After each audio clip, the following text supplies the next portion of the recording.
Good evening, and thanks for joining us here, as always, on Speed Racing Network. Night number 3 here at Chicagoland Speedway. I'm Greg Olenek, joined by Curtis Swatsworth, as always, up here in the SRN broadcast booth. Curtis, welcome. Good evening, and looking forward to some good racing tonight. We've had great races the last 2 nights. We're going to cap it off with these Xfinity boys here tonight. Thanks, Greg. Yeah, it's great to be here tonight. I really like watching Chicago. I think it's a very similar track to Michigan. We could have the same great racing that we had last week, or some guys tend to get a little too loose coming out of the corners, and we could have some guys have issues. So I'm really excited to see who can maybe punch their ticket tonight and help themselves into that final round. Yeah, so Ed Shearer punching his way through with a good night on Tuesday night. Ryan Johnson getting the win on Wednesday night. Who will get it here tonight? There are 10 guys left battling for this championship here in the Xfinity Series. So let's go ahead and take a look at who they are exactly and who packed it up and went home for the season. Tristan Bailey moving on. He was the highest scoring driver in that last round. Jacob Manning coming home in second after that first round. Seth Reed there in third with one of his wins in that round of 16. Joseph Causey in fourth. Seth Berger in fifth. My personal favorite to win the championship in this series there with one of the wins in the last round. Max Service there in sixth. There you got Kyle Benson in seventh. Michael Larch eighth. Nathan De La Rosa in ninth. And Logan Truitt here with the Lucky Dog badge next to his name. Him and his JBR teammates both move on to the round of 10. So who's sticking out to you here, Curtis? Who's your favorite right now? Reed's been on a roll. Almost any race that he actually enters into, you can pretty much see him in the top 3. Berger's been, a tough competitor in multiple series for the past 4 or 5 weeks, where he rounded off 5 wins or 4 wins in a row between different series and the All-Star race. So there's some tough ones there. Manning, he's another one that's been very steady. Him and Bailey have been switching back and forth with the points. This whole group is hard to pick from. And then you got Logan Truitt, who snuck his way in here, and he's looking extremely strong last week, this week. So that's a tough one too, but I'm going to go with Reed tonight. I think Reed will probably go 2 wins in a row, 2 similar style tracks, like I said. So I think he might have it tonight. Manning might clip him, though. Not a bad pick with the year that Seth Reed has had. 3 wins there, sitting there in third. But each and every one of these guys now on an even playing field when it comes to this second round. So it is going to be important to have a good night here tonight. There you see the guys that are grayed out there. Kyle Spees, Drew Ballesteros, Tyler Murray, Bo Tiffany, Nathan Sylvia, and Jack Hedgecox all eliminated from that first round of the playoffs. So let's go ahead and check out that Tier 2 championship now as well. These guys racing for a $50 prize after being eliminated or either not qualifying for the playoffs. Drew Ballesteros is going to be out in front of these standings after moving down to this Tier 2 championship. Aaron Gerwitz there 5 points behind. Kyle Spees, 6 points back. Brandon Domain there in fourth, 12 back. And Mike Lepicki going to round out the top 5 in these standings, 17 back. So some really tough drivers in this field. And we got a whole nother sheet. So there's plenty of competition here. 23 drivers so far in this Tier 2 championship. Yeah, Greg, I think this one is going to be just as fun to watch as the actual top 10 for the playoffs. I really think this one's going to keep loading up, and after this round, 6 more guys drop down into this, and it'll get even more heated for that last race. So I think both ways you're looking at it for the Tier 1 championship and the Tier 2 championship, it's going to be really heated all the way through from top to bottom. Yeah, so a smaller field than we're used to here tonight. I'm only seeing maybe, 24 or so drivers out there. So there's going to be some separation here when it comes to the Tier 2 championship. Here's the rest of those drivers. You got Bo Tiffany, Travis Anderson, Jovi Ray, as well as James Shanewolf back there, 48 points back. Wayne Rayborn, James Kerr, and Dave Fuchs Jr. So those are all the drivers that are competing for that $50 prize that SRN puts up for this Tier 2 championship. But let's go ahead and check out that team championship here in the Xfinity Series. Tank Racing getting that first round bye. They're going to have to get to action here tonight at Chicago, but we had 3 very great first round matchups when it came to the other 3 matchups. So let's go ahead and check out the first one, the 2-7 between JW Racing and Barr, and there you see it, a healthy victory for JW. I mean, 125 points over 3 races is a pretty good round for JW. So there you see Manning coming home in second last week, Ballesteros in 9th, and Larch there in 23rd. They can easily improve on that here this week. Yeah, I mean, when you got 2 guys finishing in the top 10, Manning led laps, Ballesteros was up there. Even though Larch didn't have, a great finish, it's tough to beat a team that puts 2 guys in the top 10. And what's even tougher is they do it pretty much every week. Yeah, so we'll see how they do here tonight. Looking like they have some good qualifying runs here so far this evening. So let's go ahead and check out that next matchup between Murray Reedy Motorsports and Phoenix Virtual Racing. The 3-6 here came down to 14 points, but Murray Reedy going to move on to that second round. Phoenix Virtual Racing put it up a heck of a fight, but Tristan Bailey with a really stellar first round all around, came home first in that round of 16 in the individual playoffs and led his team to a victory here with very consistent runs here. Chris Bishop, a great run in 14th last week, and Tyler Murray in 18th, but then you got Danny Dow 11th, Brandon Domain in 12th, and Aaron Gerwitz in 17th. Really tight round that last round. They went in close and they came out of it close, but Murray Reedy Motorsports moves on. Yeah, Greg, I think Murray Reedy Motorsports better be thankful they got Tristan Bailey on that team, because he pretty much carried them through that round. He was dominant. I mean, he won a race. He finished 4th last week. I think he finished 2nd or 3rd in the first race of the playoffs. So he pretty much finished in the top 5 every week, which definitely propelled them into this next round.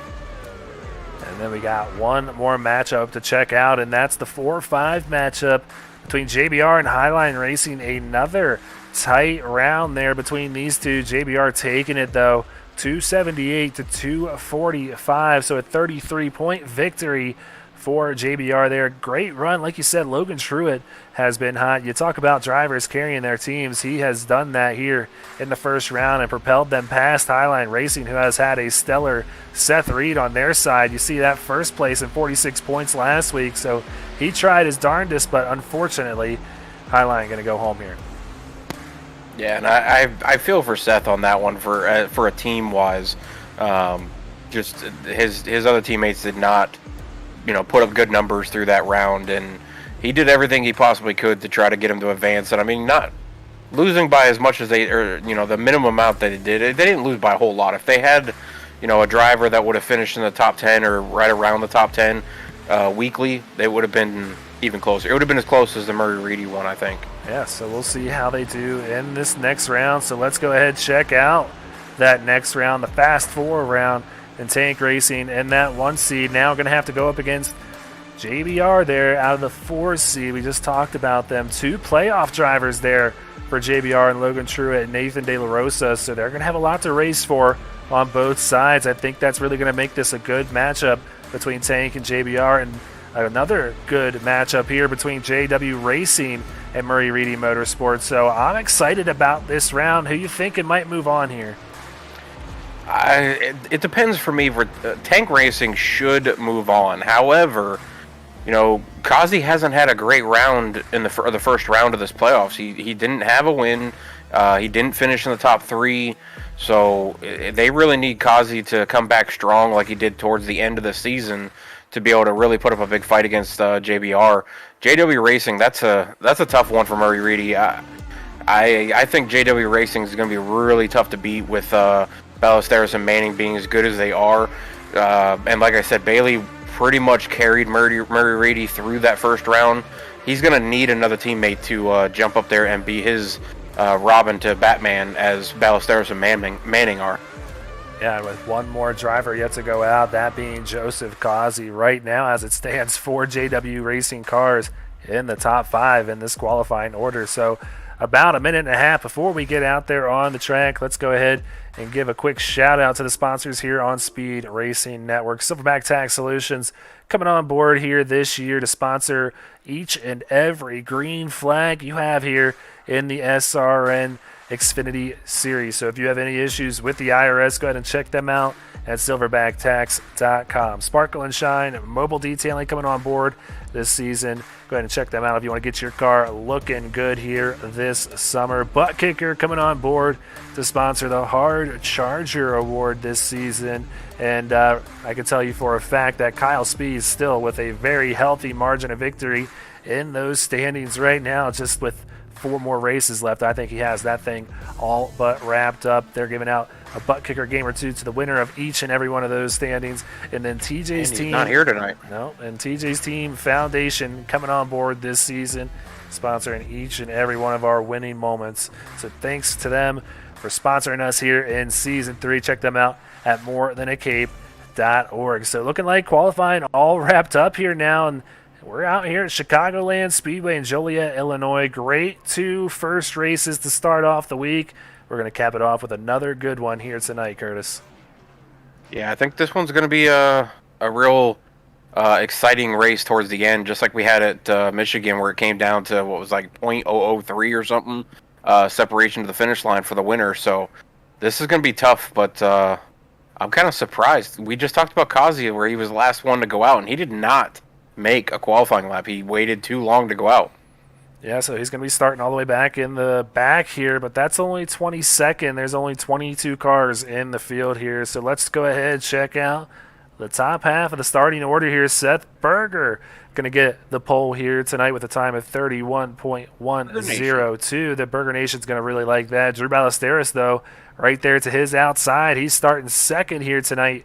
Jacob Manning, Michael Larch there in the second row. And then you got Matthew Robinson and Josh Marcy in row number 3. Yeah, then you got Tristan Bailey, or Logan Truitt, sorry, in 7th. And Tristan Bailey out of Murray Reedy Motorsports starting 8th. Kyle Benson starting 9th, also out of Murray Reedy Motorsports. Then you got the first Tank Racing there, sitting in 10th with Max Service. Then Seth Reed and Bo Tiffany rounding out row 6. All right, so I feel like I know what you're going to say here, but who are you picking here tonight at Chicago? Well, I mean, I said Reed, but Reed did not have a good qualifying time, so I don't know what happened there for him.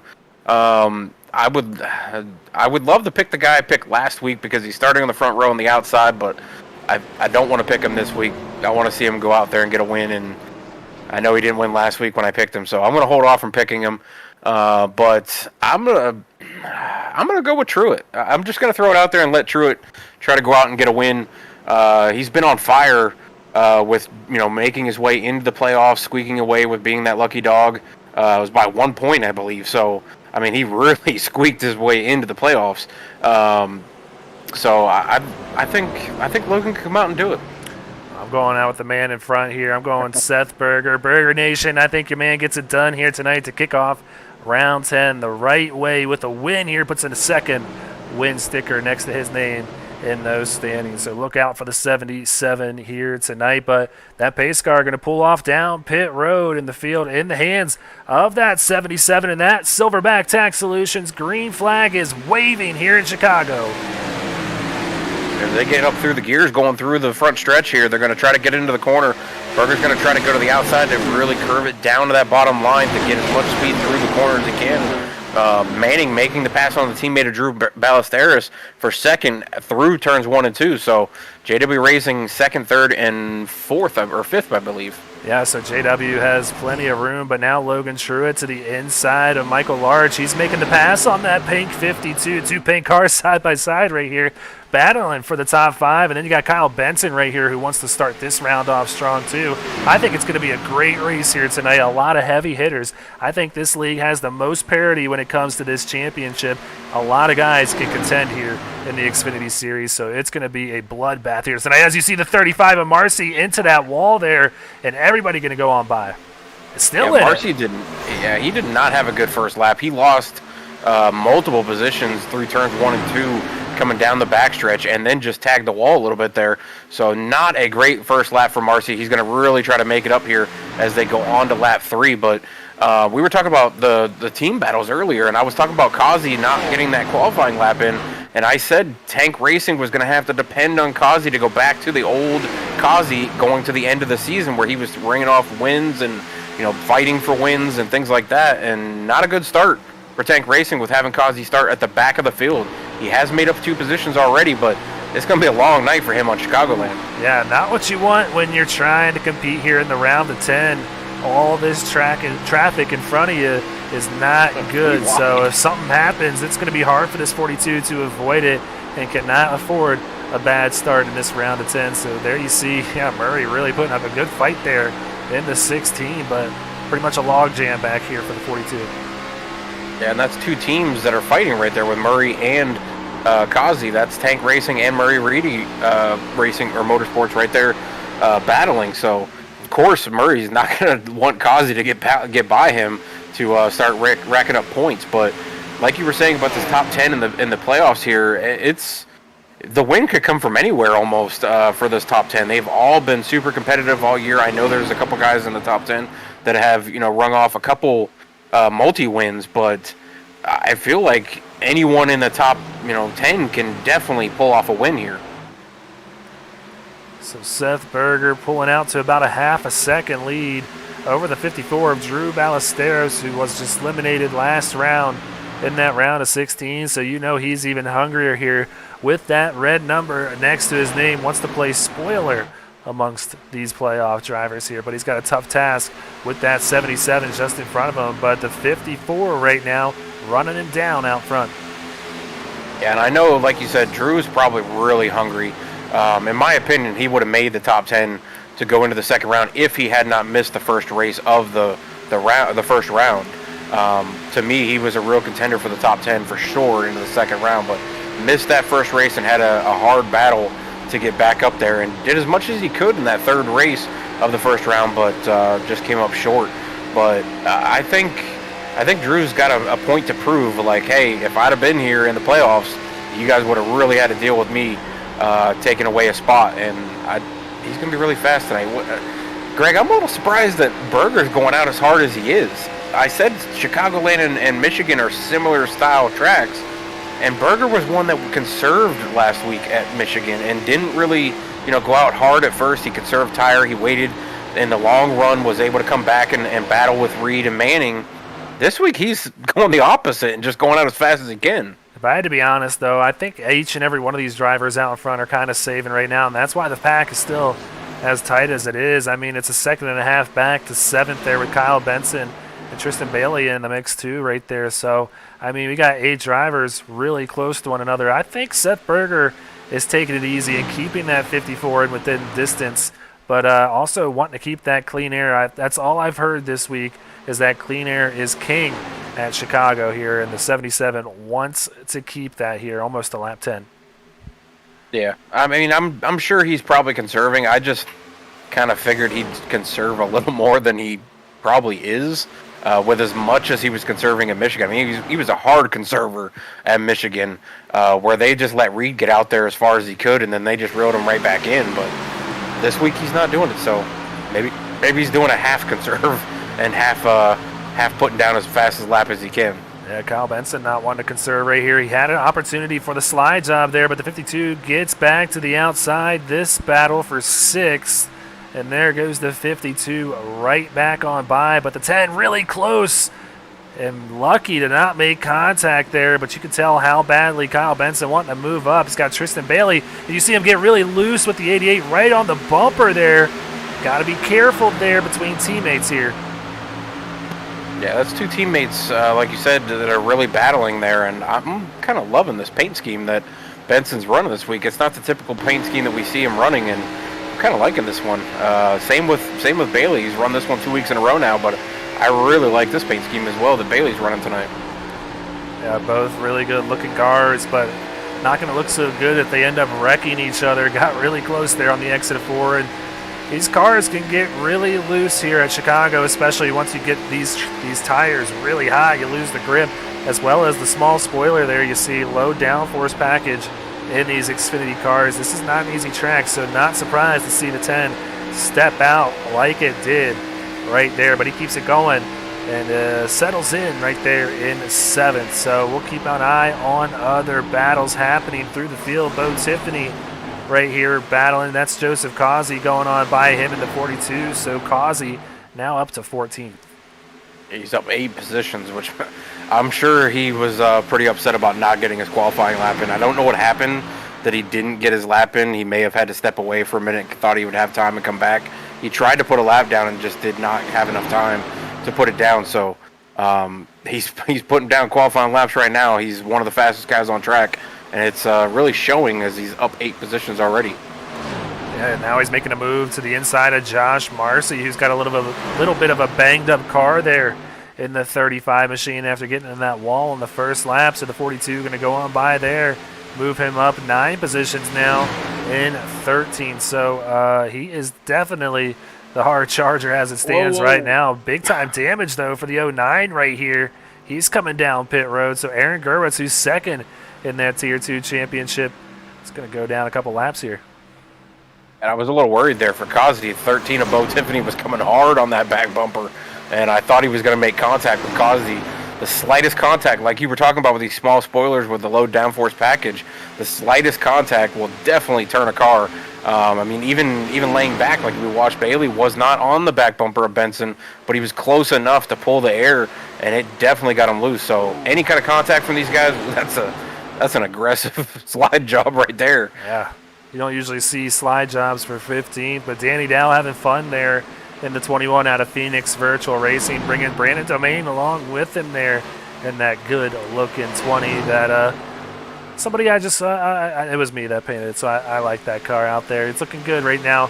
He's running in 16th. Marcy, though, that fall after starting 6th, now back to 17th. Yeah, I think a lot of these guys are trying to take it easy around Marcy and trying to get around him as quickly as possible, with him having some struggles there with having the wall and having a horrible turn 1 and 2 on the first lap. So I think they're all trying to just get by him, but also trying to do it as smooth as possible without having him get loose or coming down on him or anything else. So the 2 teammates there, Kyle Benson, Tristan Bailey, were side by side for a second there. They settle it out amongst themselves, but Logan Truitt starting to make his way through these JW cars. He's gotten by Robinson and Larch now. He's up to 4th position, still has Drew Ballesteros and Jacob Manning just in front of him, and that gap not shrinking or not increasing either, so still maintaining just under a half a second lead here for the 77. I think all these guys are saving right now, waiting to show their cards here in a few laps. Yeah, and I'm trying to pay attention to lap time. Seth Reed was actually the fastest on track that time by almost 2/10, so he's sitting back in 10th right now. He just gained 1 position, so I almost feel like Reed set back a little bit and conserved a little more tire, kind of the same way that he got done last week with Berger conserving on him. I said during the broadcast last week that maybe Reed needs to watch these streams back, because I keep saying, Berger conserves. He's great at conserving tire, and he comes on really strong late in the run, and Reed goes out really strong in the beginning of the run. So maybe he listened to me this week, and I don't know if it's going to pay off for him, because, like you said, clean air is king at Chicagoland. Logan Truitt trying his hardest to hold off Matthew Robinson. Good to see him back here in the field here tonight and having a good run at that in 5th in that good-looking 51 car out of JW Racing. And then you got Tristan Bailey, Kyle Benson still side-by-side. Actually, he's side-by-side with Michael Larch now. So Benson trying to take away 6th place from that 52 and keep working his way on up through the field. Tristan just kind of waiting patiently to see who gives here. Yeah, that's 4 cars that are battling in the team points, too. That's 2 of the JW Racing guys with Robinson and Larch, and 2 of the Tyler Murray guys. So that's a heated battle right here that these guys are not going to want to give up any positions as far as teams, or you got 3 playoff drivers in that mix, too. Yep, there you see him, Larch, Benson, as well as Bailey, who was the highest finishing driver in the last round of the playoffs, and Logan Truitt not too far in front of them. Seth Reed just behind them, so just a huge gaggle of playoff drivers right here, and they know that every point is gonna matter in the round of 10. So we'll see what gives here if Kyle Benson can claim that spot here on the backstretch, and I think he's going to have a good run, and he's able to clear him and move on, see if he can pass Matthew Robinson here for 5th in just a few laps. But still nothing changing out front. Seth Berger leading as we start lap number 22. Yeah, Berger, I mean, he's looking really strong tonight. I mean, you pointed out a couple times that Ballesteros has not made up any ground, but he hasn't lost any ground really to Berger at all. And Manning is also sitting there almost at the exact time that he's been sitting at for several laps. So all three of those guys are just kind of cruising right now. And the rest of these guys are all trying to pick each other off wherever they can. You could see there as we cut away to this camera when Kyle Benson was going on by the 52 there, he was just using the hands there on that steering wheel. Very loose car here as these laps start ticking off. But Larch really trying to defend here as he's starting to fall through the field a little bit. Now down 3 positions after starting in 4th in the 88. Going to try and go on by next in that 213 Simware 88. Yeah, they better watch out behind them because Service and Reed have come to play with this pack as well. Reed has now gotten to the back bumper of Larch. He's just sitting right behind him with Service to his outside. So this is a pretty big pack that is pretty stacked with a lot of playoff drivers right here in this little grouping. Yeah, so you can tell it's kind of a different feel here tonight. We're seeing most of the passes happen on the inside the last 2 nights, but these cars really liking that outside lane. The 88 really going to get a good run down here, and I think he's going to clear the 52. 52 going to have to come up behind him here and defend that 81 to make sure he can stop the bleeding before it gets too bad. Yeah, that outside lane is, in my opinion, the preferred line in the Xfinity cars. Wow. Bailey got really loose as Larch got to his back bumper there, but that's going to slow him down. Larch is going to get side by side with him as they come through the front stretch into turn 1 and 2. But yeah, the outside line is where I would be in the Xfinity car for this race. That bottom line to me always kind of shreds the tires a little bit more. And when you get later in the run like this, that outside line carries so much speed and momentum. That's where the passes are happening. And I'm not surprised that Bailey and Benson are really using it to their advantage. Larch really needs to step up in front of Reed and get behind Bailey and follow him. Yeah, now the 81 going to go up to the outside of the 52, and the 89 not far behind the 81, so Larch could very well drop back here to 10th after starting in the top 5 here tonight. But this margin out front is closing up here. Ballesteros just behind the 77 here, down to 0.3 of a second. So it's about that time we're going to see who was really saving better than the other guys. So right now Ballesteros starting to flex his muscle a little bit. Yeah, and I like how, Berger, Ballesteros, Manning, Bailey, Benson, they're not using the apron through the front stretch. You see a lot of guys drop down to that apron and try to cut the track a little bit and shorten it. But in my opinion, in the Xfinity cars, for some reason, when you go to that apron like that and it drops off the banking, it really hurts the tires more, in my opinion. So I'm not surprised to see 4 or 5 of really fast playoff drivers not using that apron, but it's definitely paying off for them as they're definitely going through and they're all up front. So I'm not going to lie, I was always kind of anti-apron unless I was trying to make a pass. I mean, it can really upset the handling on the car heading into turn 1. So I'm definitely kind of against it, and I think that's why we might be seeing a lot of these guys kind of opting to just run that white line through the front straightaway. So, yeah, it's kind of different here in the Xfinity cars and really proven to be a great race so far. Berger's starting to inch away a little bit from that 54. Yeah, and the guys that you do see using the apron, they're the guys that are getting passed on the outside by the guys carrying the momentum through the straightaways or through that front stretch, and then they try to make the pass through 1 and 2 with using the outside line again. The guys using the bottom, they're able to pull up next to the cars through the corners, as we see Reed do the same thing with Bailey, but then that outside line just prevails down the straightaways. Yeah, and I just don't think the 81 had the position going into turn 3 to where he's going to make any doing of that. So, whoa, the 88 getting really loose on the exit of 4. That's going to hurt him. Yeah, that's going to put them side by side all the way. We'll see if the 81 maybe attempts a slide job here. Not much room, though, with the 10 just in front of the 88. I don't think he can. Not with Benson right in front of Bailey. I don't think he's got a shot to get up in between them unless he really pushes the issue. But we're only 30 laps into this race. I don't know if Reed wants to push that issue that hard this early into the race. Even Bailey slipping up there. I mean, I don't see the bottom working as well. Unless you really have a good handling pair. Whoa! Both of them get into the wall there. Robinson in the 51 and the 88 got really loose there. Man, he is fighting that car and dying to come down pit road, but that was a big hit there for the 51. Yeah, and if you noticed, Bailey took the inside line that time. And that's what I'm saying is I don't like that bottom line in these Xfinity cars. It hurts the tires too much to me.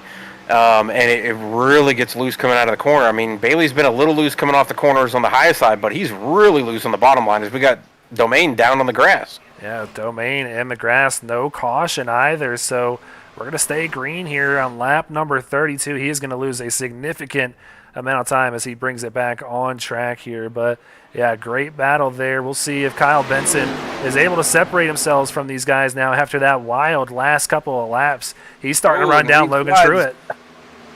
Reed just slid right in front of Bailey as Bailey tagged the wall just a little bit, which is going to open the door for Larch if he can get underneath Bailey. But Reed's going to complete that pass on Bailey finally.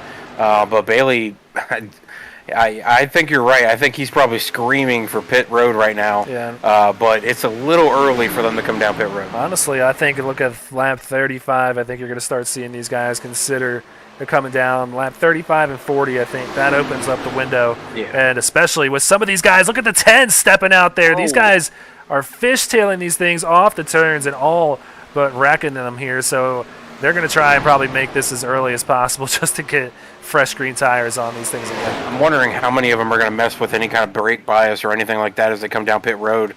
You can tell which cars have been kind of running that inside line a little more than others.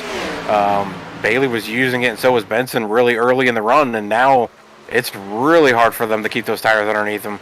Bailey going to go down to the bottom again, see if he can keep it straight coming off the corner this time. I feel like if anybody's been using the inside lane well, it's Seth Reed there in the 81. Yeah. He's been really handling that car well through there, and I just think that bodes the show. He is saving his stuff better than most of these guys as he's going to try and complete this pass on the 10 here, as the 10 not handling too great right now.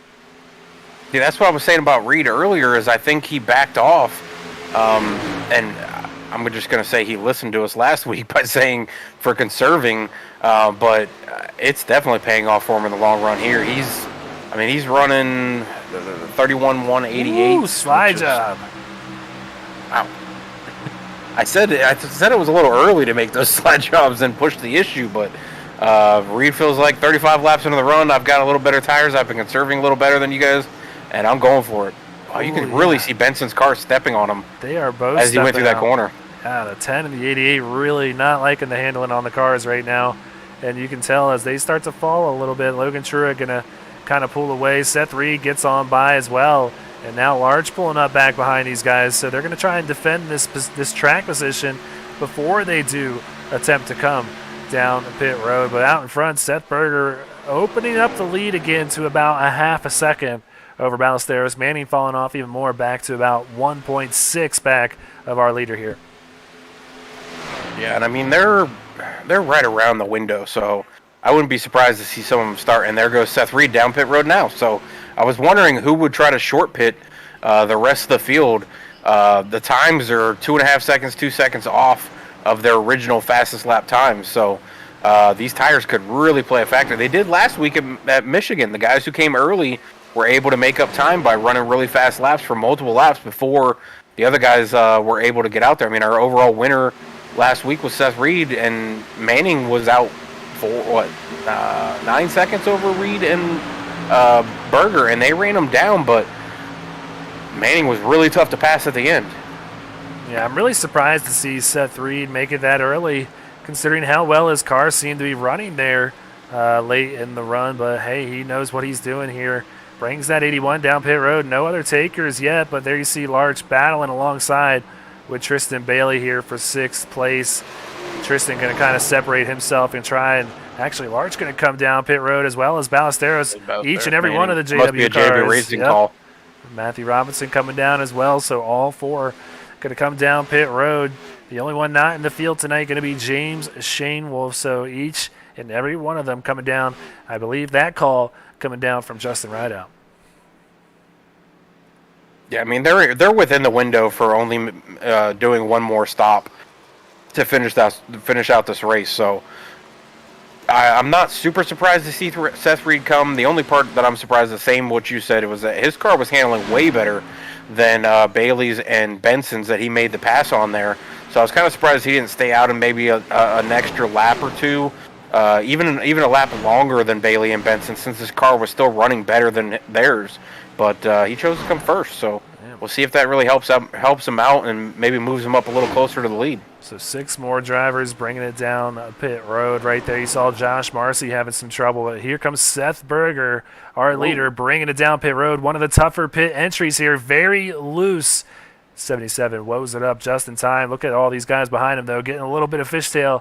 Logan Truitt going to come down, and that's Kyle Benson, Tristan Bailey also coming down with Bo Tiffany there. Yeah, this pit entrance is not easy, especially on old tires when you're already slipping and sliding on the bank and coming off the corners. Trying to come off that corner, go down to the apron, and then get slowed up even faster. It's super hard to get slowed up and not have the rear end come around on you. You've seen several guys shaking the rear ends as they were getting loose there as they were trying to get on the brakes. Well, the last guy to come down pit road going to be Max Service, pitting from the lead. He got that extra bonus point as he is one of the drivers. I wonder if that was a strategy. Oh, for sure. And I think it's a great call to come down and get each and every point that you can possibly get. So that's going to cycle the lead out to this man, the 54 car, going to do it the best down pit road with the fastest time on pit road, a 14.33 second pit stop. And that puts him out to a healthy lead, a 1.7 second lead over his teammate there, Jacob Manning. Seth Berger now 3 seconds back, but 2 lap fresher tires. Yeah, and that's part of that coming down early that I was talking about. You know, they're able to run 2 to 2.5 second faster lap time. So those 2 extra laps, that's 4 seconds minimum for them, because that's the lap times they were running there. But that's the gap, 3 seconds. So I think it was a smart move. I'm kind of wondering where Reed's going to end up. He's currently 6th right now, and he's running about 2/10 slower than Ballesteros is. So I'm wondering if he short pits him again. I don't know. That's a tough one. It's going by his Highline Racing teammate there, that position for 4th. Now Daniel Keith came down on lap 21, so he came down way before a big undercut there, so he is going to be feeling the heat from a lot of these guys. But Seth Reed making his way back up through the field, 4.5 seconds back, though, of the leader. He's got some work to do if this thing stays green, but liking the run so far, up 7 positions from where he started. So we're going to go ahead and step aside now that we're done here with these first round of green flag pit stops. We're going to run a quick commercial break. Do not go anywhere. We got more great action on the other side.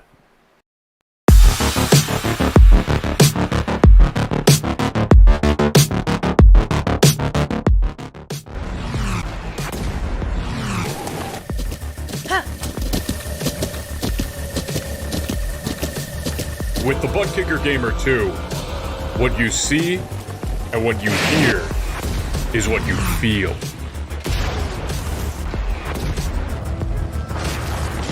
Butt Kicker. The future is feeling.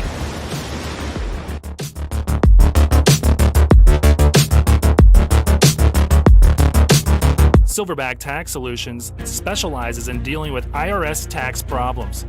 If you are receiving threatening letters from the IRS, or if the IRS has placed liens or levies on your property, Silverback Tax Solutions can help you find relief. We have worked with hundreds of people to resolve their tax problems. If you're behind on filing your taxes, it's never too late to get on the right track. Silverback Tax Solutions can help with that also. Don't let another night go by where you lose sleep worrying about the IRS or your taxes. Head over to www.silverbacttax.com or call 662-996-4357 and contact an enrolled agent today. We can help you gain peace of mind and deal with those problems for you.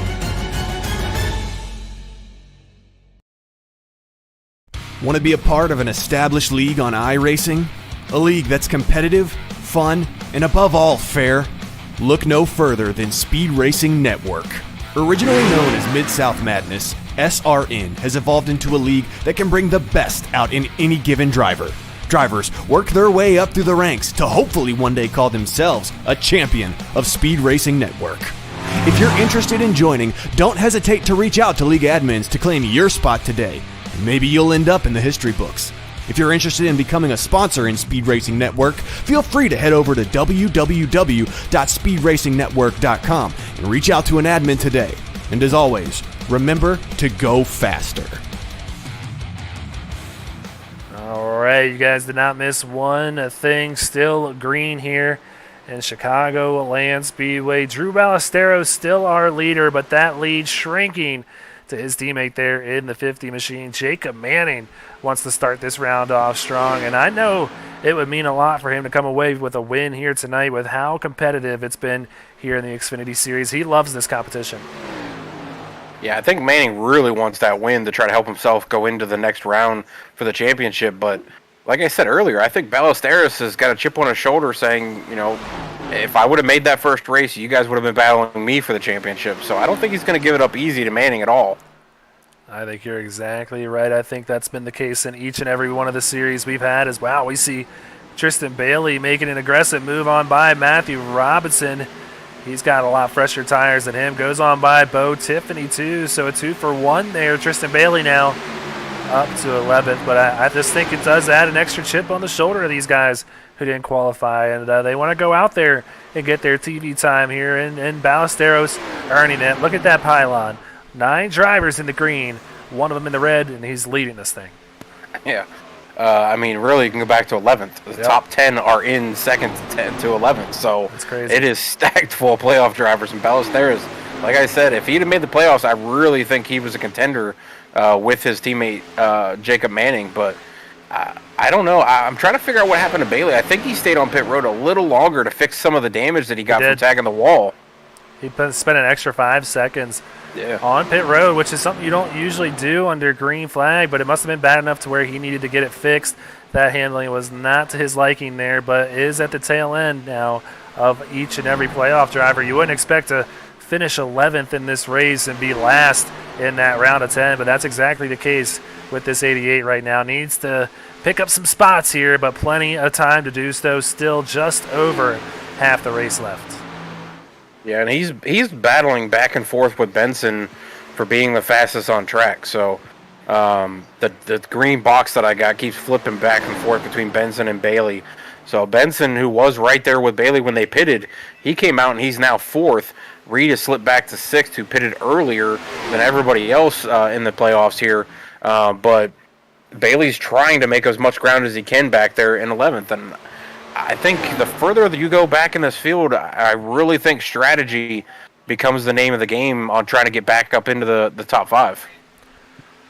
Well, surprised to see how hard these two JW Racing teammates are battling here, but Jacob Manning going to take the lead away from Drew Ballesteros now. Put that 50 car out in front of this thing, gets that extra bonus point for leading a lap and setting himself up to maybe start this round of 10 off strong. So put him in first. Drew Ballesteros now back in second, but Berger now only 1.5 seconds behind. He wants to get in on this mix here. It's going to be interesting to see if he can get there before the next round of green flag pit stops, and if he can get past them too. We'll be seeing that here shortly, I think. Yeah, and Berger with those 2-lap fresher tires, he just ran 0.4 faster than the leader Jacob Manning. He ran 5.5 seconds, almost 6 seconds faster than second place Drew Ballesteros. So he's the fastest on track according to the little green box here. And now Truett just took it back. So, but Berger is the fastest between the top 3, and he just ran a 32.252. Ballesteros ran a 32.535, so almost 0.3 faster than second. Manning ran a 32.484, so almost 2.5 tenths faster than the leader. So he's coming. The question is can he get by, and how much of a lead can he make before the next round of green flag stops? We're only 25 laps away from that. Maybe 20 laps. Yeah, I think we'll see that happen in probably less than 20 laps. I think we're going to see a few people opt to come down early, but I don't know. It's going to be hard. You don't want to come down too early because you're a sitting duck then.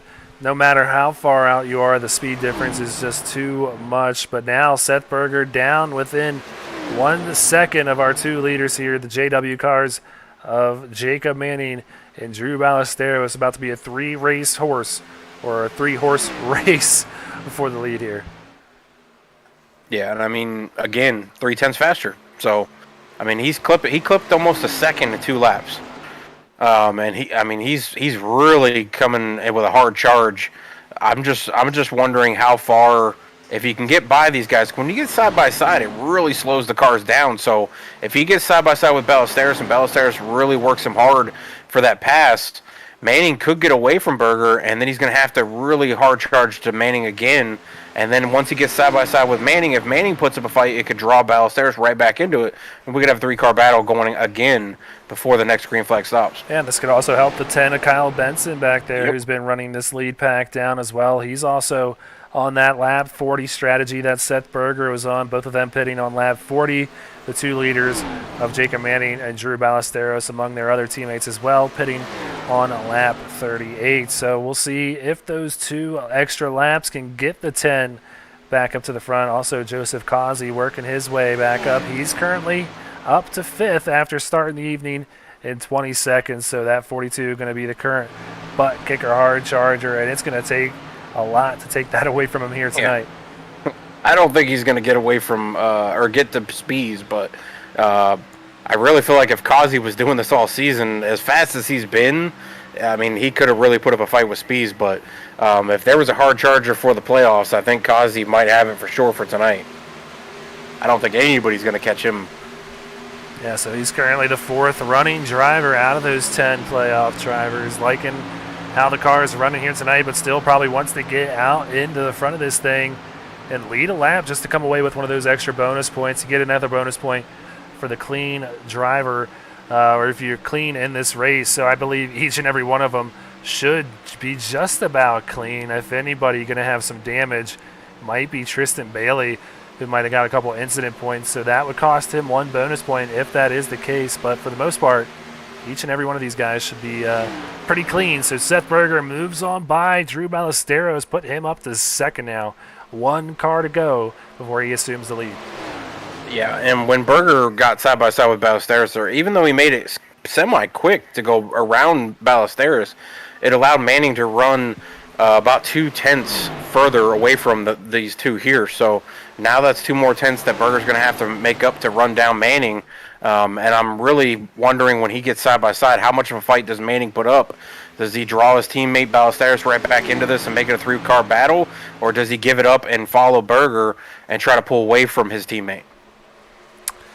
I don't know. I don't think Jacob Manning is going to give it up very easily. I'm pretty sure he has Justin Rideout in his ears just saying defend, defend, defend, because you want to keep that track position, and you kind of also want to be able to pit from the lead and probably still maybe 12 to maybe 16 laps as you see him get really loose off of 4. A big step out there for the 50, and he's not going to be able to put up a fight here. That was a great save by the 50, but wow, was he sideways. Berger going to try to take advantage of it going into turn 1 and 2, but that outside line, that's tough for people to make that inside pass unless you are really side by side with them as you go into the corner to try to really dive it in there and slide up in front of them. That outside line usually prevails, and you see it happening again. Yeah, so the 50 going to try and pinch him down into that lane, not give him too much room to really wind up that car in the 77, and he's going to be able to defend that lead here and lead this lap once again. So tack another one on the 50 there on the scorecard, but a really tight race into turn 1. They're both going to send it in there, and I still don't think that 77 is going to clear him here. No, and if you remember last week in Michigan, these 2 were battling for the lead with less than 10 laps to go, and Berger made contact with Manning. Berger took the blame for it, but Manning also stated in his interview, that he pinched him down there and tried to make him run as low as possible. And he's doing it again. Berger's sliding up, and I think he's getting out of the gas, and that's really helping Manning carry the speed through the corners and stay side by side with Berger. If Berger would stay in the gas, he would probably slide up into Manning. So he's letting off a little bit, but that speed that 50 is carrying is really keeping him side by side. Berger almost had a shot there. Yeah, you can just tell that car is getting tight, and the 50 is definitely putting air there on the rear spoiler there as he's getting really close to him on the exit of these turns.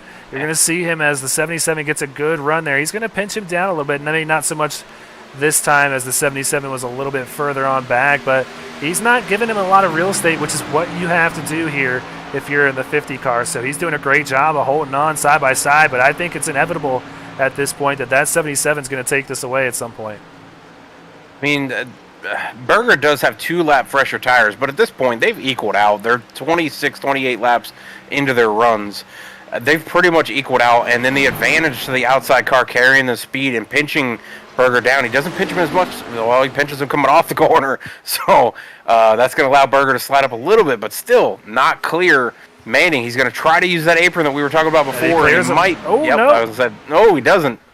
The 15's kind of helping the 50 through there. He didn't take it, but I think it's coming here. But he gets a little tight there through the center of 1 and 2. Has to get out of it there as he got a little loose with the air being taken off the rear spoiler. And this is a fantastic race. The 15 pitted on lap 62, so he's got fresher tires. But being patient here, letting this thing play out among the leaders. Drew Ballesteros waiting patiently behind, but these two really tight off of 4. 15 needs to back out of this. I think he's too close to him. Yeah, they do not want to be able to just look in the mirror and see him. They want to be able to focus on what's next to them and what's ahead of them, because this is very tight quarters racing here side by side on the exit of 2. Both of them not giving up anything here.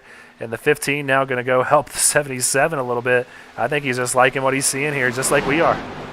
Yeah, you can see him trying to dive out, like trying to use the third lane and get side by side with these two, but he's not able to get there, so thankfully the front two can battle it out, but he's so close to the back bumper. If either one of them gets a little loose and lets off, I'm afraid he might run into the back of him. But I said this before, once these two guys side by side like this, it may draw Drew right back into it, and he was about 6/10 back. Now he's 3. And now Kyle Benson 2.4 back, so he's chipping away at this too. So he is liking what he's seeing. We're liking what we're seeing. I'm fairly certain this thing has been going on for almost 10 laps, but the 50 not getting a good entry there. The 77 not taking it, though, and it's still going to continue here starting lap 7. He had it. He needed to slide up just a little bit right there in the corner and force the 50 to let him in. Meanwhile, Berger's such a respectful driver that he's not going to try to force that issue. But we're over halfway. We've got less than 40 laps to go here, or we've got 40 laps when they get to this finish line. I think at this point he's got to take it because green flag stops are coming, and he's going to want to pit from the lead again. Yeah, so he's definitely got the preferred lane, though, when it comes to pitting. I think he's going to clear him this time. Whew. So I don't know who the 77 has as a spotter, but that spotter needs to tell him, you're clear to go. I think that is patience at its finest right there. He knew he was going to get it eventually. 15's in here. But the 50 really put up a great fight there. I'm fairly certain he bought 10 laps there and is probably going to pit here within the next couple, I would imagine. Yeah, I mean, with 40 to go, they were pitting right around 37, 38 between these guys. So I would definitely say within the next 2 to 3 laps, you're going to see him coming down again. But I'm going to say Berger does not allow them to go down 2 laps before he does and have to work to get by both of them again, because that was a lot of laps there side by side with Manning. You've only got the same amount of laps. Basically, once they pit here, they're going to have 37 laps to go. If they pit the same strategy they've been doing, so I don't know if you want to wait to get all the way to the end here with 3 laps before the next pit stop. If you do it again, you're going to be 3 laps coming to the finish line, having to make that pass on Manning. And Manning was not disrespectful, but I think coming to 3 to go, if you're side by side like that, Manning's going to get even closer than he was. Oh yeah, it's going to be a battle to the line. I think that was just a lot more. There was a lot of race left in this thing, so they were doing a great job. That was an awesome battle, Pete. You're exactly right. Phenomenal race at the front, but Seth Berger wins the battle after a long fought battle. So the 77 now out in front, just waiting to see who is the first to pull that trigger and come down pit road here. There you see it. It's going to be Jacob Manning. Oh, Ballesteros gets it woed up and down pit road as well. So the 2 JW cars going to come down. I imagine we'll see Matthew Robinson come out in the background soon as well. And all these guys make their last pit stop. The 09 turned around right there. That's not what you want. No, he's facing the wrong direction on pit lane, but Larch stayed out, which is a JW Racing teammate. They all pitted last time together, so I'm surprised he didn't come down that time. But if I'm Berger, I mean, that's 1 lap. This is going to be 2 laps again, so he's going to have to run them down again if they get out on him like they did this last time after green flag stop. So I don't know if I would have let him do it. I think I would have done 1 extra lap and then pitted and been a little closer to him.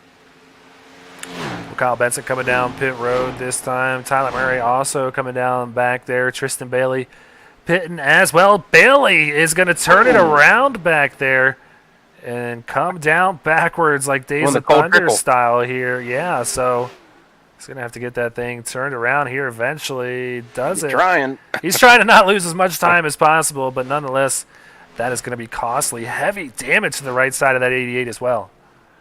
Yeah, I think he tagged the wall again. But, yeah, I don't know if he's going to make up any spots with all these playoff drivers being in the top 10 once they cycle through. And Berger's still out there. Wow. Somebody else. I believe that's Marcy or Matthew Robinson was also spinning. I'm telling you, this is, and as we got Seth Berger now coming down pit road too. Yeah, it's a horrible pit entrance. It's one of the toughest ones, in my opinion, for ovals with these tracks like this. It's one of the toughest ones to get off because there's not a whole lot of turn down before we come off of turn 4 to get down and get slowed up. You got to basically, as you're coming off turn 4, dive it down in there and slam the brakes and hopefully it slows up before the line. So Logan Truitt going to be the leader as him and a few other guys, 6 have yet to come down pit road. Michael Large going to bring it down this time in that pink number 52 Rogue Energy Chevy Camaro. He's also got Nathan De La Rosa coming down as well as Bo Tiffany. So 3 more drivers coming down. That's going to leave 3 or 4, left out there that have yet to pit. Yeah, and I think Larch stayed out just to get that bonus point, just like we saw earlier from a different driver. So I think Larch just stayed out, grabbed that extra point to try to help himself in the top 10, and did not pit with his teammates. He pitted several laps after his teammates. I'm really worried about Berger trying to catch those 2 teammates that were really hard to get by, and Ballesteros didn't put up a ton of fight when it happened the last time. So does he put up even more of a fight this time and help Manning get further away? I don't know, but you just saw the 77 go right on by. That just shows the difference in speed now between old tires and new tires, and it's almost as if Seth Berger has checked into a different zip code after going on by the 91 here, but 80 laps going to be in the book after we cross the start-finish line. This time, that's going to leave 30 to go, and I think it's going to be a great race all the way to the end of this one. Got a few more guys coming down pit road. Danny Dow in as well as Zach Deuscher. That's second and third, so that's going to leave just one more guy yet to come down, and that's Logan Truitt. He's still staying out there. Yeah, and I got to mention, too, Reed, who pitted early last time compared to everybody else, he stayed out a little longer this time and only pit 1 lap before Berger did, and he pit about 2 laps after Manning and Ballesteros. So he's back right within the window, and he's only, second behind Ballesteros right now. Or second behind Kazi, sorry. Yeah, so he's back there in 7th, right behind Causey. Will be around 6th now when Logan Truitt decides to bring it down pit road for his final stop of the night, and that's going to be right now. Oh, as he's spinning here on the entry of pit lane, so that's going to be costly for the 91. And the 09 is still backwards on track. I think he's out of the race, but he left his car sitting there. I think he just went home, it seems like. He is going to be done with this thing as you see his teammate Brandon Domain come out just in front of our leader here, the 91, but that's going to cycle the lead out to the 50 of Jacob Manning, who's going to have a 2.95 second lead over Kyle Benson there in second. I think Gerwitz needs Ricky Bobby to jump off the pit crew and jump in the car and get going. Yeah. He's kind of pulling, I can't think of the driver that was driving for the Laughing Clown before Ricky Bobby jumped in the car, he basically just pulled over and said, I'm going to get a sandwich. Yeah, no clue what his name was or even if it was mentioned. But, it was. So Jacob Manning up here in the lead. But Seth Berger trying to make his way through the field now right behind his teammate there, the 54 of Drew Ballesteros, Jacob Manning's teammate. That is, here goes the 77 to the inside. Yeah, I think this is going to be tougher for Berger to get back to He Manning. hits the apron there. Has to get out of the gas. Almost gets into the 54. They were 3 wide. Dicey. Ballesteros really pinched him down there, but I don't think he did it on purpose per se. I think it's because Domain was out to his outside that he had to give Domain room, which really gave Berger the minimum amount of room down there on the bottom and pinched him down onto the apron. But Berger able to make the pass, so it only took him the one turn to do it. Now, can he run down Manning 3.5 seconds back from him right now? Yeah, and he's going to have a tough pass with Kyle Benson, too. And Benson, who's just been on kind of a bad luck streak here of late. He made it into the second round, but I mean, after how many wins he had in the regular season, I believe it was 3, he barely edged by coming home in 8th out of that first round and making it through to the round of 10. So Benson wants to get up there, prove that he can make it to the final 5 with a good run here tonight. So he's going to be a tough pass for Seth Berger. Yeah, and as far as a shakeup for the top 10 in the points, I got to point out, Bailey, points leader, he got hit with a pit road penalty there, so he's a lap down. He's back in 17th after that pit stop, so not a good start to the second round for him. And also with Tyler Murray Racing, or Motorsports, with battling Tank Racing, with Kazi up in 5th, he's going to need some help with the rest of his teammates, but he's not having a good race right now. With tagging the wall a couple times, spinning around before pit road. He's going to have to hope for a caution or something to get back on the lead lap. Yeah, so it really just starts to add that pressure, too, with 2 races left in the round of 10, and not easy tracks either. Nashville and Kentucky going to be rounding out this round of 10, and very different tracks. I know they were all pretty much intermediate tracks, and I mean, Nashville being a little bit different with a 1.3 mile oval, but very different tracks in their own right. So it's going to be very interesting to see if anybody can kind of dominate this round of 10.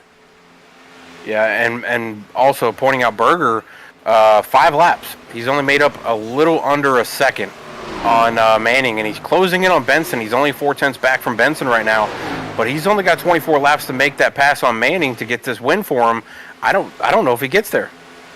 I think he's going to get there, but like you said, I think it's going to be one thing to get there, and it's going to be another to pass him with how difficult it was the last time. So Kazi not having any difficulty here, moving up to 4th on by Drew Ballesteros there. So one more position to go, and Kazi will be moving up into a podium position after starting in the back of the field here tonight in that 42 Boss Security Ford Mustang. So keep your eye on him, but let's go and take a battle or a look at that second place battle between Kyle Benson and Seth Berger here. Both these guys 2 1/4 second behind the leader, Jacob Manning. Yeah, and Kazi and Berger are on the same pit strategy, so both of them have fresher tires than the 2 guys out in front of them right now. So if Berger can get to Manning, can Kazi get to Benson? I think he can probably get to him. He's only 2.5 back from Benson, as Berger's really trying to make this pass on the outside. He's doing what Manning did to him with keeping Benson down there on the bottom. He completes that pass very smoothly, actually, and quickly. So now he's got 2 seconds to try to gain on Manning, and he's got 21 laps to do it. He's got a good amount of laps. I'm wondering about the lap times. He's only running about 1/10.5 faster than Manning right now, and it's going to start slimming down a little bit more and more as Berger's tires get worn off. I mean, since he's passed Benson, though, he's already picked up 1/4 of a second on the leader, Jacob Manning. So I think he just needs to get through a few of these cars, and you're going to see that lead start to shrink really quickly here. He's got a lap car of Josh Marcy just in front of him, but he can see Manning out there, and he can see him getting closer and closer, too. He's now almost 1.5 seconds, so he's got three laps fresher tires. I think he can get there. I'm just wondering, we saw Manning put up one hell of a fight for 10 laps with Berger to his inside. Can he make the pass on Manning? I don't know. I think it's going to be close, and we might have the same finish we did last week with Manning and Reed, and it's just a different set this time for Manning. Yeah, so 9 playoff drivers within the top 10 here tonight. The only one being Tristan Bailey, not in the top 10. He's way back there in 17th position after a pit road mishap here on the last stop. So Logan Truitt making the pass there on his teammate. Just really impressive start to this round of 10 with a great showing from each and every driver. So it's just kind of crazy.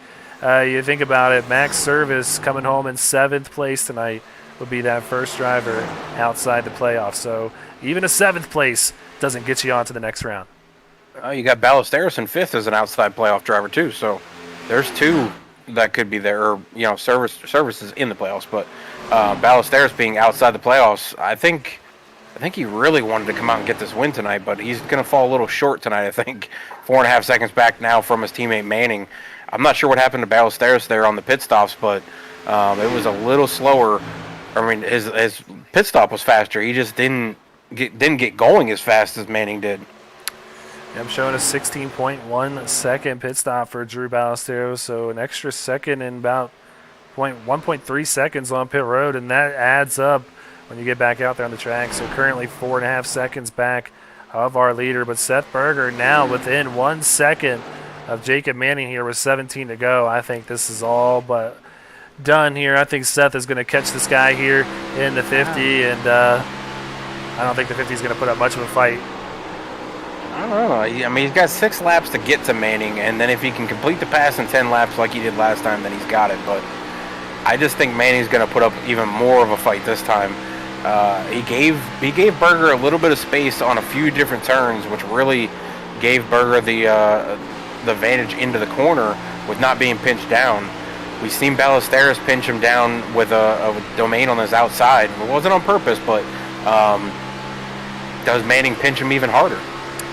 Yeah, and I'd be curious to see. I mean, he pinched him last week for the win, so yeah, it's going to be a really good finish, and I hope for Mammon's sake. I'll be curious to know if he's saving a little bit, knowing that Berger might have a good shot catching him here, and he just wanted to save his stuff to put up an even better battle once he catches him. So we'll be interested to see now, crossing the stripe to go to 14 to go. But yeah, a little moment there for the 50. Can't have those.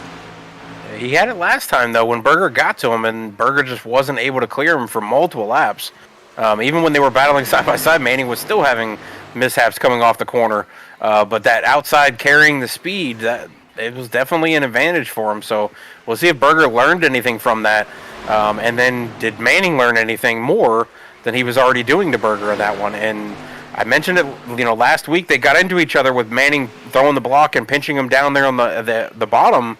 Does Berger, hold that from last week and say, last week I slammed on the brakes, I gave away a win in his opinion?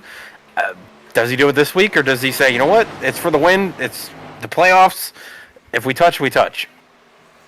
Well, 50 looking really good through 1 and 2 right now. 77 making up the time in 3 and 4. I think we're starting to see those tires kind of equalize out after a long run so far. Manning pitting on lap 73. We're almost to lap 100 now. Seth Berger pitted on lap 76. So these tires not feeling good anymore, and it's going to be a very tough pass. I think you're exactly right, Curtis. We might see a battle all the way to the end here. The 77 inching up closer to the 50, but not as quickly as he was last time. Yeah, I said before he needs to get side by side with him before 10 laps to go. It took him 10 laps last time. He does not want 10 laps to take this time because Manning's not going to be as nice. I mean, he wasn't super nice, but I think he's going to be a little less nicer than he was last time when the 10-lap battle happened. So I think he really needs to get to him this lap before they cross the start-finish line. And he's trying. You can tell he's really closing in. He just needs to get side by side with him as they come out of 3 and 4. And he's there. He just needs to dive it down to get side by side. Yeah, so we'll see if he just backs it off a little bit, which he does right there in turn 3. He's going to try and get back into the gas before the 50 does, but the 50 really wrapping that turn well, maintains that lead, and we are at 10 laps to go here in Chicago. Yeah, I don't know. Berger, he's going to try. He's going to dive it in. he dove it in last week, and he said he drove it in there a little hard and slid up the track and touched Manning just a little bit, but then slammed the brakes. That time it looked like he was going to dive it in there again, but he backed off just a little bit, not as hard as last week. And then they were close there coming off the corner. So now this is really 10 close. to go. They're side by side.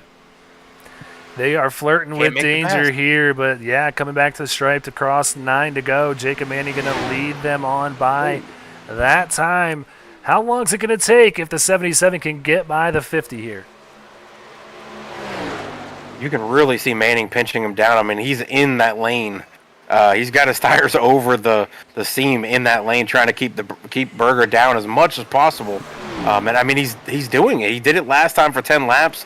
We've got 9 to go. They're side by side.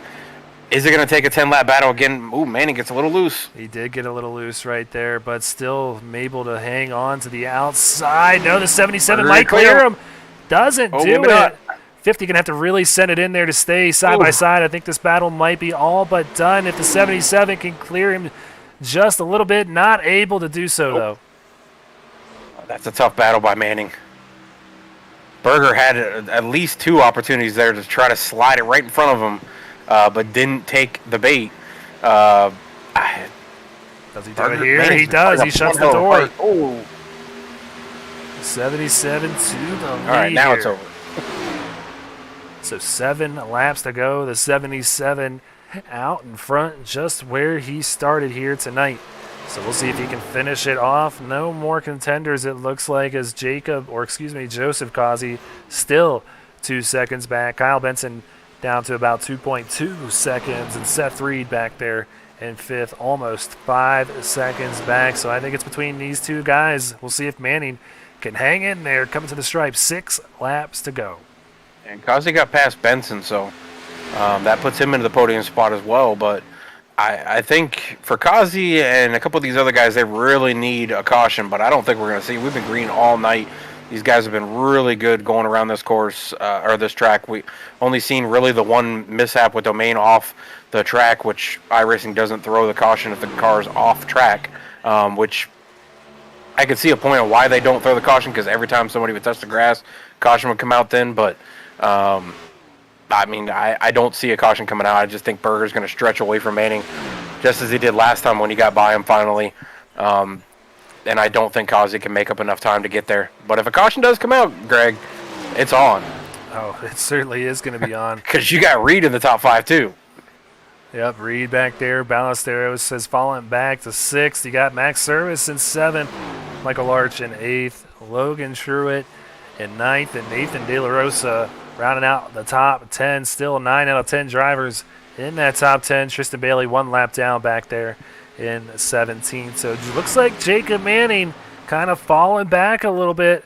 It's all up to Seth Berger to have 4 clean laps around this circuit. And he's going to come away with his 2nd win of these playoffs here in the Xfinity Series. Yeah, this 6th win or something in 9 weeks or 8 weeks or something like that. So I said it before. I knew I couldn't pick him because I knew you were going to pick him for this race. But I mean, he's been on fire for the last 8 or 9 weeks, ever since the All-Star break when he won the All-Star race. He's pretty much just been setting every series on fire with coming out and getting wins. He's a tough one. I said Reed would be really tough to beat if he shows up for every race. I mean, he battled back. He's sitting 5th. He's up 6 positions. Kazi's another one. He's up 19 positions. He started dead last, worked his way all the way up to 3rd. Manning's a tough one as well. He's always consistently in the top 5. Bailey's the one that I'm concerned with going into these next 2 races. He was the points leader, but with the new round, all the points are erased. They're back to even. This is not a good start to the 2nd round for him. Good start for the 77. 2 more laps to go, and he is on to Nashville. A good start to his Cup Series playoffs and a good start to his Xfinity Series playoffs. It looks like Jacob Manning 3/4 of a second back. He is falling back. Looks like he's going to settle in for a 2nd place finish here tonight. Joseph Kazi back there in 3rd. So comes off turn number 4 and sees that white flag waving. 1 lap to go here in Chicago. It's Berger just amazes me for tonight. As well as he drove last week at Chicagoland or Michigan, and had that mishap with Manning with 5 to go, and then comes out tonight and they say drivers erase bad things from the memory, just moves on to the next race, and I would definitely say he did it tonight. Yeah, so he's going to come around turn number 4 and see that checkered flag waving. It's all his. The 77 wins it here tonight. Burger Nation going to be really pumped. Yeah, Burger Nation's probably going nuts right now. Their boy getting another win in this playoffs. I can't think of a stronger driver since the start of the playoffs. Even though he wasn't leading in the points, Bailey was, because he had one mishap in a race. But as good as he's been driving, I'm really concerned for the rest of the field. But there's so many drivers in the top 10 that could come out and get a win at any point, Greg. So it's not over. It's not guaranteed. He could have a bad race next week. He could have a bad race the week after that. But certainly, we've seen Tristan Bailey do that tonight. Yeah. So I mean, it can come from anywhere. So you've really got to have a solid 3 races here when it comes down to 5 drivers making it on. So he gets the first out of 3, but still has to do the other 2 and come away with good finishes there. But he is just worried about right now, as he's doing some great donuts here on the front stretch to wrap up a great week 17 here on Speed Racing Network. Like Joey Logano at Phoenix when he won the championship. He's probably starting to get a little bit of a feeling with the way he's been running in that 77. Still a lot of contenders here in the Xfinity Series that are going to put up a fight, but right now he's feeling good about his chances, so I would be celebrating too. Absolutely. So a nice little burnout all the way down the front straightaway, and he's going to do a little bit of a Polish victory lap here, so we'll go ahead and head on up to our blimp and give you that top 20 finishing order here tonight. So let's bring it up for the round 2 race 1 here at Chicagoland Speedway. Seth Berger is your winner out of Tank Racing. Jacob Manning just 0.8 of a second back, almost pulls it off in that 50 machine. Great run for him tonight. Joseph Causey going to round out our podium here. Kyle Benson coming home in 4th, and you got Seth Reed here in 5th. Yeah, Drew Ballesteros comes home 6th. Max Service, another Tank Racing driver, coming home 7th. JW Racing driver Michael Larch coming in 8th. The first JBR driver sitting 9th, with the second JBR driver sitting 10th. That's going to be tough. 3 Tank Racings in the top 7 for JBR. That's what I was worried about with them. Yeah, so Tank is going to be liking their run here tonight as far as their team championship goes, having 1st, 3rd, and 7th right there. But not a bad night for JBR either. They're going to be well in the mix. Rounding out your top 20, going to be Danny Dow, Bo Tiffany, Tyler Murray there in 13th, Zach Deutscher in 14th, Josh Marcy 15th, Chris Bishop here in 16th. And there you have the last playoff driver there, Tristan Bailey in 17th, Travis Anderson coming home in 18th, Daniel Keith Jr. 19th, and Brandon Domingue comes home in 20th. With 22 cars in the field, we'll give you the last 2 as well. Matthew Robinson comes home 21st, and Aaron Gerwitz, we saw him parked on the pit road backwards. Safe to say he comes home in 22nd here this evening. So let's go ahead. What do you say and bring up Joseph Causey here? Been a little while since we talked to this guy. Let's track him down. I can find him. There he is in the Tank Racing Discord. Let's bring up Joseph Causey up to the booth. Joseph, it is Greg Olenek and Curtis Swatsworth. Good to talk to you, man, after talking to you it seemed like every week. It's been a little while. Congrats on the P3 here tonight. Tell us what happened there in qualifying that put you in the back, and how was it running through the field here? I was trying to fix something on my brake, which was causing it to kind of flutter going down the straightaways. Like I wasn't touching it, and I could see it kind of fluttering, trying to like I was making contact with the brake. I couldn't even figure it out, so all that work to try to fix that didn't even help. I tried to make a lap. The first lap I was going to attempt didn't work out. Then I was going to try to go back in, do another one, and I just couldn't make the lap. I didn't have enough time. I ran out of time. So made me have to start from the back, made me have to work for it. worked my butt off for it, but I got up here. Wish I had a little bit more time. Maybe I would have got to second. But man, to get up here to third from 22nd, I'd call that a win. Absolutely, Kazi. And before the race, I saw you didn't get your lap in, and I was like, "Oof, Tank Racing's got a battle between teams with JBR," and I'm like, "That's not a good start for Tank Racing with Kazi going all the way to the back." But you quickly made up ground. We saw you, plus 8 or 9 within the first 15 laps. Then you pulled some strategy and was able to get back up into the top 10. You really closed in on Jacob Manning and Seth Berger there towards the end. I was telling Greg, if you had a caution come out with 10 to go, you were going to be a driver to really watch with as fast as you drove all night to come through this field. Like you said, being up that many positions from dead last is a huge feat. So congratulations on that. I think it's a great result for Tank Racing, great result for you. Pushes you a little closer to the top with all the points getting squared back to 0 in this second round. So great start to the second round for you. Yeah, definitely so. I got to get back on track to catching these top fives and wins and stuff. Like lately, it's just been bad luck after bad luck. I've caused it all myself. So hopefully this will be a start going forward of things going good from here. We'll see how it goes next week when we get you out to Nashville Super Speedway. But before we let you go here tonight, Joseph, you got any friends, any family, any sponsors you want to give a quick shout out to? Gotta thank Boss Security, being on the hood. Gotta thank Burgarts, Kareem Dental. I'm gonna be forgetting Burgers and Farms. I don't have my little card up for me. That's been really bad luck lately, Hunter. man. He got rid of the card. Hey, can't even remember because he hasn't been here for so long. That's right. 101 Anesthesia Associates and all my teammates and everybody, man. And Connor for helping me out. Park Brothers Racing, Parkway Lanes, Teespring, and EWRL.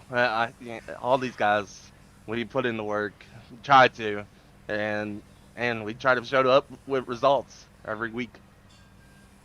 Well, you guys certainly showed up here tonight. So best of luck once we can see you out in Nashville next week. Enjoy celebrating with a good run here tonight with your teammates. Coming away with a good first round here in the round of 10. So best of luck next week. Good night, and we'll see you. Yes, sir. Thank you. All right, that was Joseph Causey coming home in P3 here tonight. Let's bring up the runner-up and bring Jacob Manning on up into the booth. Jacob, it's Greg Olenek, Curtis Swatsworth. Congratulations on a P2 here tonight. You tried to get that strategy and get that undercut, but it just wasn't enough. You really battled Seth hard there on that first run, or excuse me, the second run that came up into that last pit stop. But what happened there on that last battle? It didn't seem to last as long. Did you just lose the car or lose the tires a little more this time? Yeah. Hey guys. Dude, I knew on that second run, if I had anything I could put up to him, I had to put it up. I had to do it then. I had to minimize the gap he was going to put on me in the second run so that I could hopefully short pit and get a good distance on him. And that's what I was going for.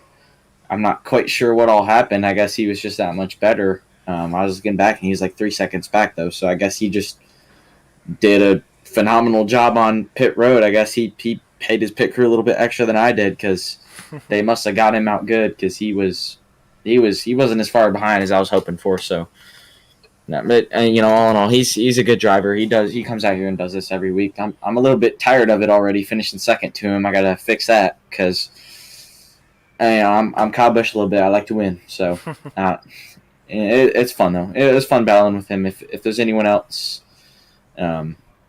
or if I'm going to battle with anyone, it's got to be someone like Seth Berger that I respect a lot. And that makes it just that much better and so much more fun.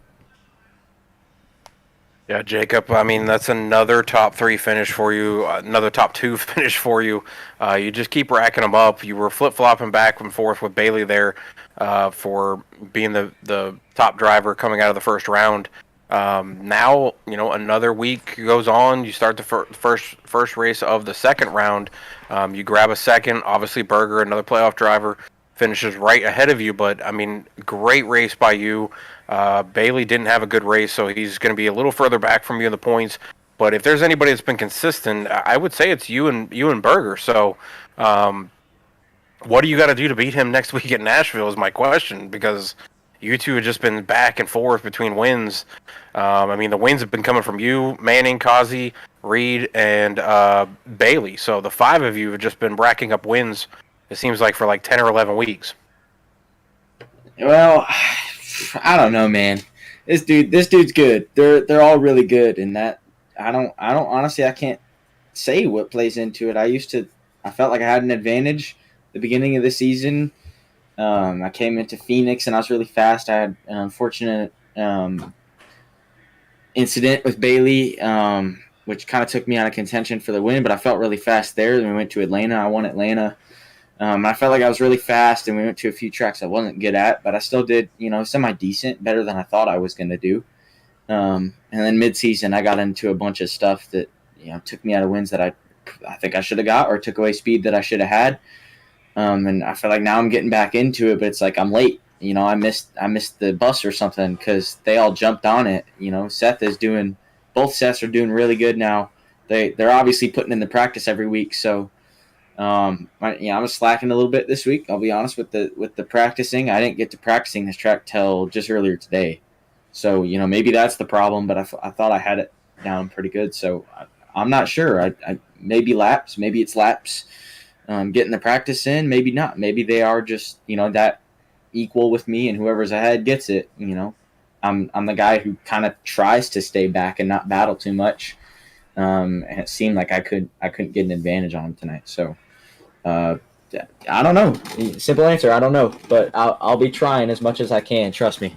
I mean, we're like a month and a half from when you won the overall points for the regular season, so you're not that far off of where you were at, and you've been racking up top 2s and top 3s. So I'd say you're still within grasp for sure.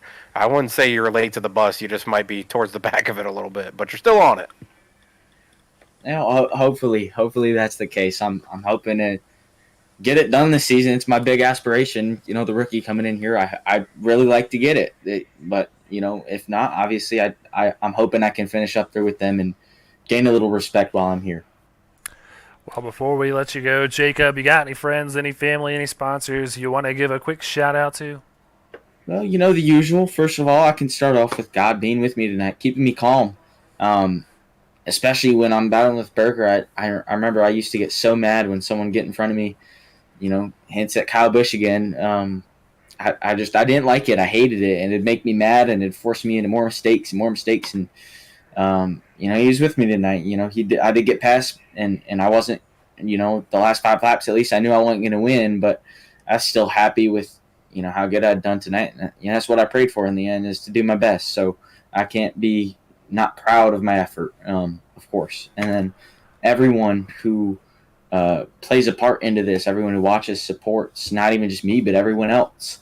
You guys, the admins, Justin Rideout for giving me the opportunity, the sponsors, Rogue Energy, which you can use code JW Racing for 10% off, Saloon Door Sports, Merit Mechanical, Roof Sport, all those people that put everything into this and make it worth it and make it just that much better for me is awesome. It makes for an awesome experience, and every week I feel so blessed to be a part of it.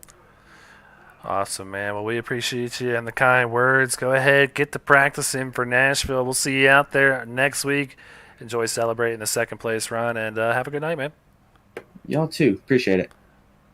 All right, that was our runner-up, Jacob Manning, here this evening. Let's go ahead, bring up the winner from tonight's race, and move Seth Berger on up here into the broadcast booth. Seth, it's Greg Olenek, Curtis Swatsworth. Congratulations on yet another win, just keeping that momentum going over there in the 77 camp. How was the race tonight, and did you stick to your guns, or did you have to alter the strategy a little bit to hang with that 50? Oh, that was an awesome race. It's awesome to get that hometown win. We were talking about it last week, how I kind of have to win here, and almost had it on Tuesday. 1 lap longer, I think I could have won it, and obviously got the job done today, so that's awesome. But no, I stuck to my guns. I stuck to my strategy. I know some people have different thought processes on how what laps to pit on, but I always want to pit later. And even on the second stop, I wanted to pit even later because I knew I would have the time to catch up. I caught him in a certain amount of time, so I figured I could go one lap longer, get one lap fresher tires over him, and that's awesome. All right, Seth, I got to ask, did you run a little harder than you did last week at Michigan? Because last week I pretty much claimed that you were the hardest conserving saver out there on track, and you were able to run guys down late in the runs. It didn't look like you conserved that much compared to last week's race. You kind of went out a little harder than everybody. You got away from Drew. He then stayed right around 4 to 5 tenths after that, and then you guys, had different strategies for pitting. But you were able to run them back down. Was there a different strategy tonight as far as going out a little harder than you did last week, or did you conserve as much as you did last week? Because you were still fast later in the runs. I actually was kind of questioning that at the start of this race too, because I even told my spotter Devin that, hey, like, I'm gonna try to get a lap lead, and then I'm probably not gonna hold it that long because I do like to conserve tire, and I was conserving tire the way I thought was good enough, and I started pulling away, so I was in extreme shock. I don't know if I was still pushing too hard, but I thought I was saving a decent amount. I would have liked to pull away farther before the first pits, but I guess in those last 2 laps I did spread it out a little more. But no, I felt like I was trying to run a little more conservative, but I do agree. I was definitely running a little faster compared to last week at the start of runs, but luckily I was able to save enough tires to make the passes at the end of runs. Well, before we let you go, Seth, and celebrate a little bit before you start practicing for Nashville, you got any friends, any family, any sponsors you want to give a quick shout out to? Shout out to Burger Nation, whoever watches this. Finally got you the dub at Chicagoland. That's awesome. Also, shout out to Berg Arts. Like I said on Tuesday, got a new drop coming out soon whenever we get the edits done. There will be a giveaway, so you guys do need to make sure that you are following to stay up to date on how you could sign up for that giveaway when the drop comes out. So also got to thank the Tank Racing. And huge shout out to Joseph Causey. He is insane. He went from the back to third. I don't know how he did that. But also got a shout out to Bergerson Farms, Boss Security, Kieran Dental, Hunter Down Anesthesia, Park Brothers Racing, Parkway Lanes, TC Brewing, Healthcare Billing Incorporated, EWRL, and Devin for spotting for me and for you guys putting on a show. Awesome, man. Well, we appreciate the kind words as always. Starting to get pretty good at naming off that list here, but congrats on another win. We'll send you back down to your team so you can continue celebrating and get ready for Nashville. Have a good night, man. Thank you. You too. All right, so that was our winner here tonight, Seth Berger, getting it done again, as he's been doing here very often in these playoffs. Started off the round of 16 with a win and starts off the round of 10 with a win as well. So a great race here tonight, Curtis. Absolutely. I think it was a great race completely from start to finish. Obviously all green. Strategy all over the place for different drivers. I wasn't sure it was going to work for some or the other way around, but it definitely paid off for the playoff drivers that finished in the top 10. I think it's going to be a really hard battle if we keep having races every week that are finishing 9 out of 10 or 10 out of 10, playoff drivers being in the top 10 or top 11 at one point during the race. So this is going to get really interesting, and every point is going to matter. So those guys that pulled that strategy of staying out, a lap or two later than everybody and collecting that lead lap point, those could pay really, really dividends later on in the playoffs here to get them to go into that championship. 5 drivers going in. It's going to be really, really close. I do want to mention for teams tonight, I think JW Racing was very, very, very, very good with having 3 or 4 drivers finishing the top 10. Murray Reedy Racing definitely got hurt tonight with 4 drivers finishing outside the top 16. That's really going to hurt them and put them in a huge deficit to come back. And I thought it was going to be tough for them anyways, battling JW Racing with Manning and Ballesteros continuously finishing in the top 5 every time they're in a race. So it's going to be a really tough road for the next 2 weeks at Nashville. And then Kentucky when we go there for the final race of the second round. Well, you summed it up perfectly there. I'm excited to see how it pans out once we get to Nashville Super Speedway. So that's going to do it for us tonight please hit that like button, hit that subscribe button, and hit that little bell so you know exactly when we go live next week. Kicking it off on Tuesday with the Cup Series guys in Nashville. So it's going to be the same time as always, 9:20 p.m. Eastern Time, right here on Speed Racing Network. So for everybody behind the scenes, myself, Curtis Wadsworth, and each and every one of the drivers, we sincerely thank you guys for coming on by and watching Seth Berger win another one here tonight. So as always, a good night, and remember to go faster.